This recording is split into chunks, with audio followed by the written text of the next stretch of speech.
el lado apestoso del cine de oro mexicano. En la pantalla, todo era glamour, talento y una elegancia que parecía sacada de revistas de época.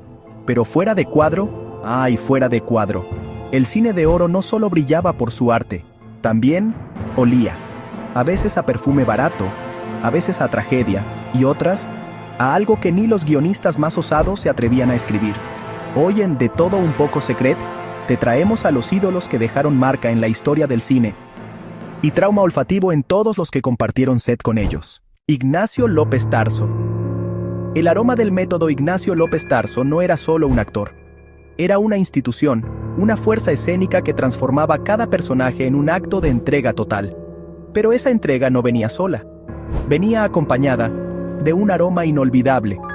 López Tarso tenía una costumbre inquebrantable. Llegaba al set directo desde sus funciones teatrales nocturnas, aún con la ropa interior húmeda y la camiseta empapada, pegada al torso como segunda piel.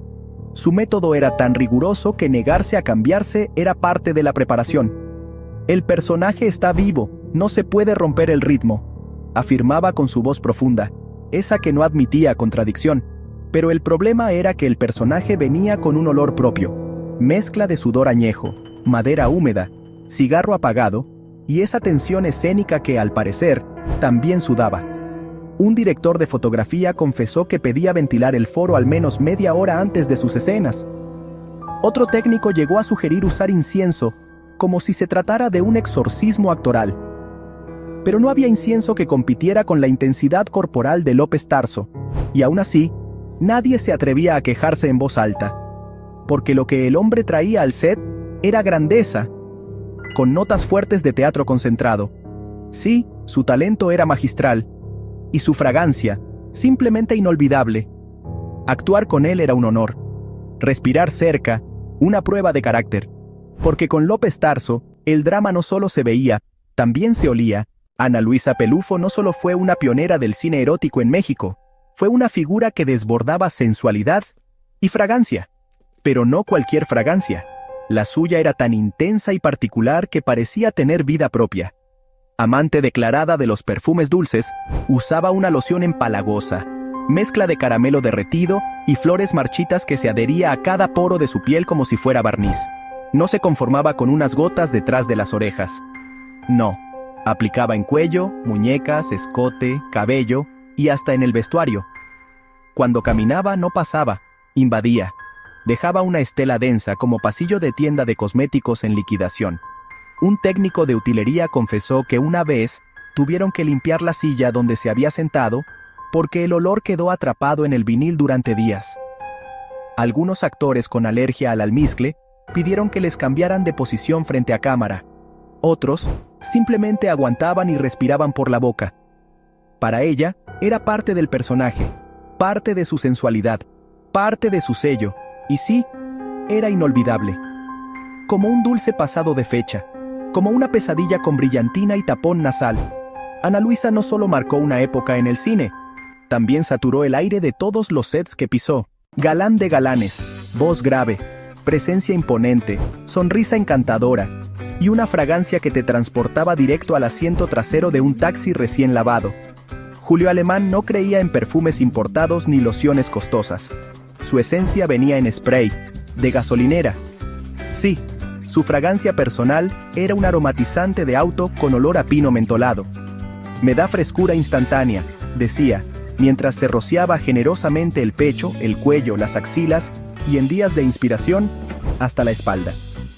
El resultado: una nube densa de pino artificial que no respetaba distancias. Técnicos de sonido pedían cambios de posición en el boom por el aroma. Actrices aprendieron a respirar por la boca en escenas cercanas. Una incluso se desmayó durante un rodaje en exteriores, oficialmente por el calor. Aunque entre susurros se decía que fue por el combo sol plus sudor plus ambientador. Julio no lo hacía por mal. Lo consideraba práctico, eficaz, funcional. Para él, oler a árbol navideño era mejor que oler a actor sofocado. No me gustan los perfumes caros, me gustan los que duran, decía. Y sí, duraban. Un iluminador juró que, una vez, tras una jornada de grabación, el foro seguía oliendo a pino 3 horas después de que Julio se fuera. porque el galán, además de conquistar corazones, desinfectaba el aire, y aunque su talento era incuestionable, su aroma, bueno, digamos que era inolvidablemente vehicular. Dina de marco mentol y medicina. Una dama sobria, elegante, refinada, con una presencia que imponía respeto, y un aroma que te transportaba directo a la sala de espera de un consultorio antiguo. Antes de cada grabación, Dina tenía un ritual innegociable: untarse pomadas medicinales en brazos, cuello y pecho. Cremas blancas, espesas, con una mezcla olfativa que combinaba eucalipto rancio, mentol quemado y un dejo misterioso que solo puede describirse como ungüento de farmacia de pueblo en los años 40.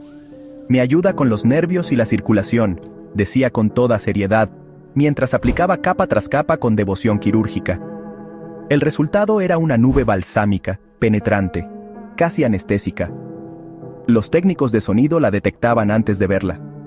Los actores, que debían acercarse en escenas dramáticas, aprendieron a hacerlo con el aire contenido, practicando respiración diafragmática como si fueran buzos profesionales. Un compañero de reparto confesó que besarla en una escena no fue el problema, sino abrir los ojos después, cuando el olor le nubló la vista.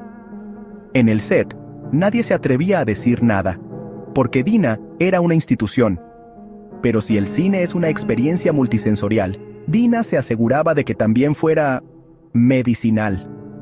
Una actriz con sinusitis dijo que estar cerca de ella era como entrar a un sauna con Vicks Vaporub industrializado. ¿Perfume? No. ¿Colonia? Tampoco. Lo de Dina era pura tradición farmacéutica hecha esencia. Y aunque nunca llegó a curar un resfriado, más de uno salió del foro sintiéndose como si le hubieran untado historia con un toque de botiquín. Crocs Alvarado, el forzudo fermentado, era el galán rudo, el hombre de acción, el que lanzaba puñetazos, miradas intensas, y también ondas olfativas que podían tumbar a un extra antes del primer corte. Crocs Alvarado tenía una regla de hierro: no se bañaba entre escenas. No quiero romper la continuidad del cuerpo, decía, con la seriedad de quien defiende un método actoral extremo. Pero más que continuidad del cuerpo, lo que había era persistencia del aroma. Su olor era un cóctel implacable: sudor seco de largas jornadas, cuero sintético del vestuario y algo más difícil de describir, como hombre en proceso de fermentación lenta bajo reflectores calientes. El chaleco que usaba, empapado y endurecido por el uso, era casi una segunda piel. Y también un arma química no declarada. Un asistente de cámara juró que después de ayudarlo a quitárselo, el olor lo siguió hasta su casa, impregnado en su ropa, en su auto y probablemente en sus sueños. Me sentía como si hubiera abrazado un costal de cebollas sudadas, dijo entre risas, y trauma nasal. Crocs no creía en desodorantes, colonias ni jabones industriales. Su esencia era su firma, y nadie se atrevía a contradecirlo. Porque sí, olía fuerte, pero también pegaba fuerte. Muy fuerte. Así que el silencio era la mejor defensa. Algunos técnicos ventilaban discretamente el set antes de sus escenas. Otros simplemente aguantaban, con cara de concentración actoral y respiración dosificada, como si estuvieran en apnea olímpica. El cine necesita intensidad, y Crocs la entregaba. Pero no solo desde la actuación, también desde cada poro. Porque en su caso, el realismo olía a músculo sudado y a película en descomposición lenta.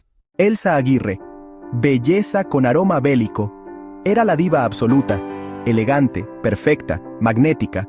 Elsa Aguirre no caminaba, flotaba. Su sola presencia transformaba un foro en una portada de revista, pero no solo por su imagen, también por su aroma.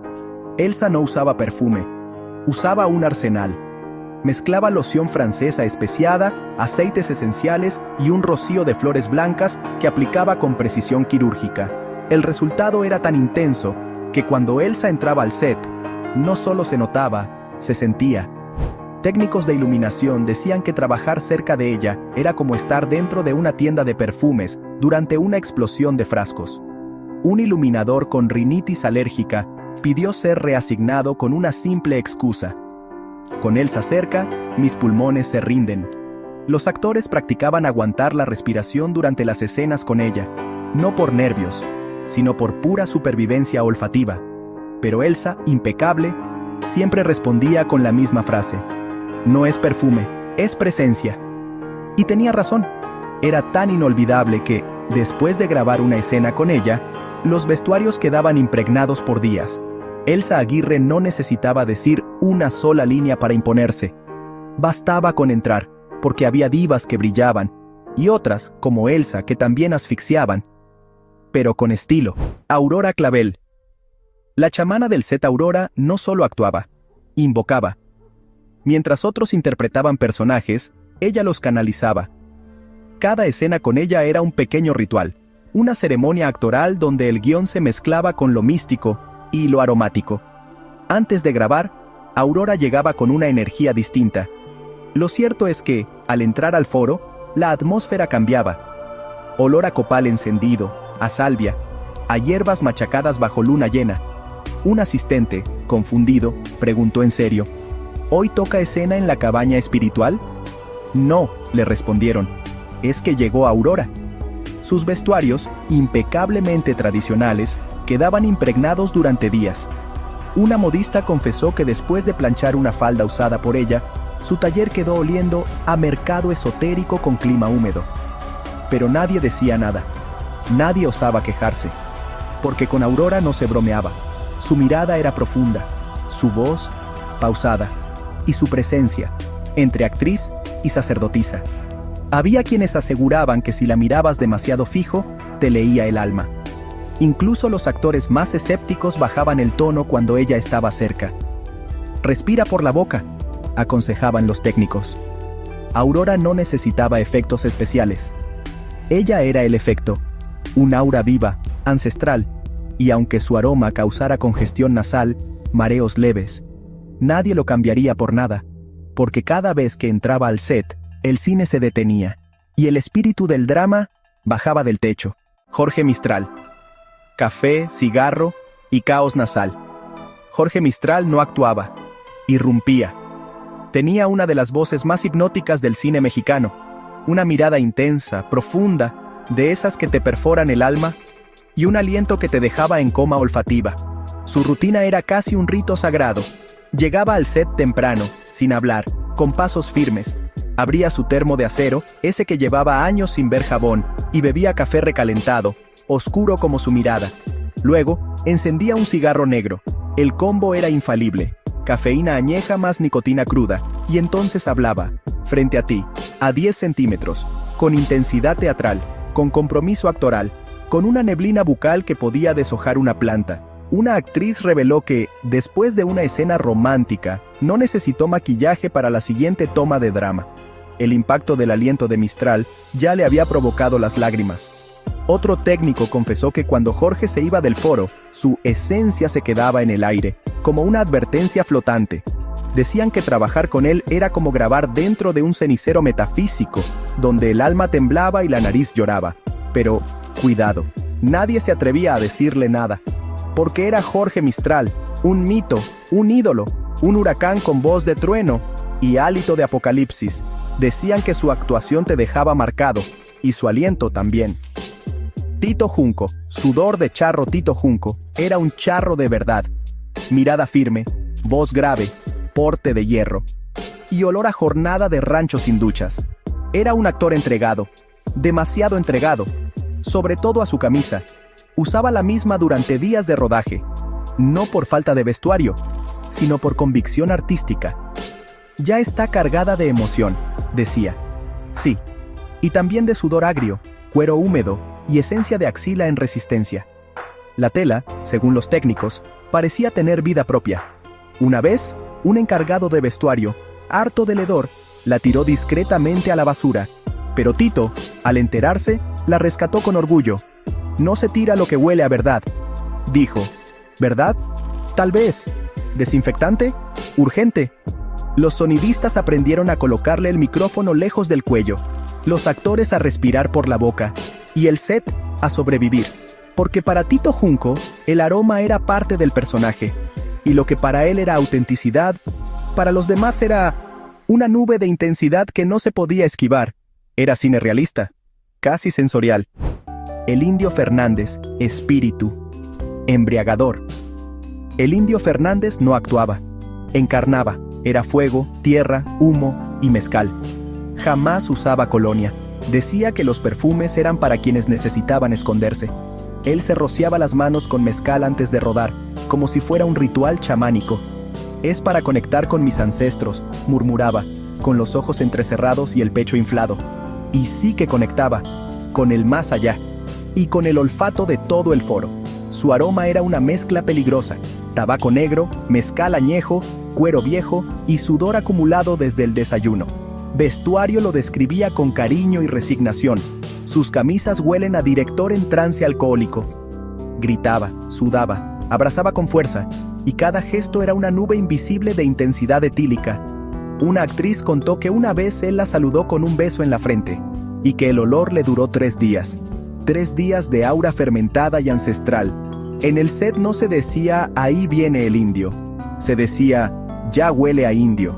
Su presencia no solo llenaba la escena, la invadía, y mientras algunos se tapaban discretamente la nariz, él cerraba los ojos, alzaba los brazos, y actuaba como si el mundo oliera solo a leyenda.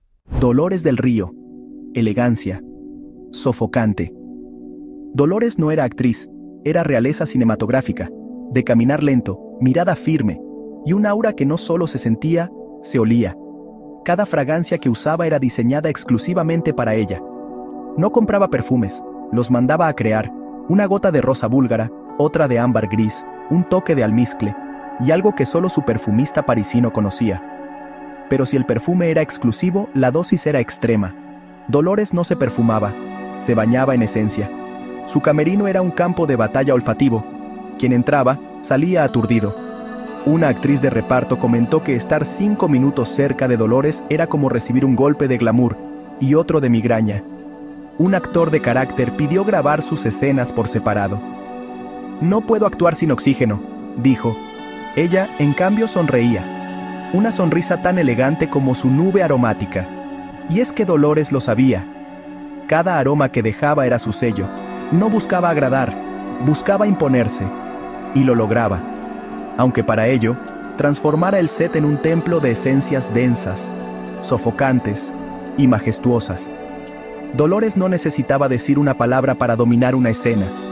Su perfume hablaba por ella. Tintan el carnaval en carne y olor.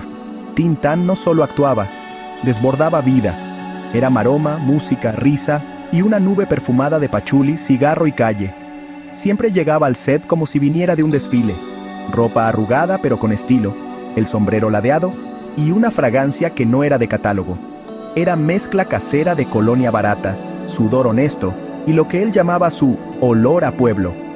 No me cambio entre escenas, porque la comedia necesita continuidad, y aroma también, decía entre risas, sacudiéndose el saco como si esparciera buena suerte. Una actriz joven, que debía besarlo en una escena romántica, se desmayó al primer intento. El guión decía que su personaje debía caer de amor, pero no fue actuación. Al recobrar el sentido, confesó entre risas, fue mucho pachuli y poco oxígeno. ¿Y qué hizo Tintan? La despertó con un beso en la mano, y el mismo aroma que la había desmayado. Todos rieron, él más, y sin cambiarse ni disculparse, volvió a grabar. Porque así era Germán Valdés, auténtico hasta el tuétano. El set con él olía a fiesta callejera, a carpa de circo, a romance de barrio.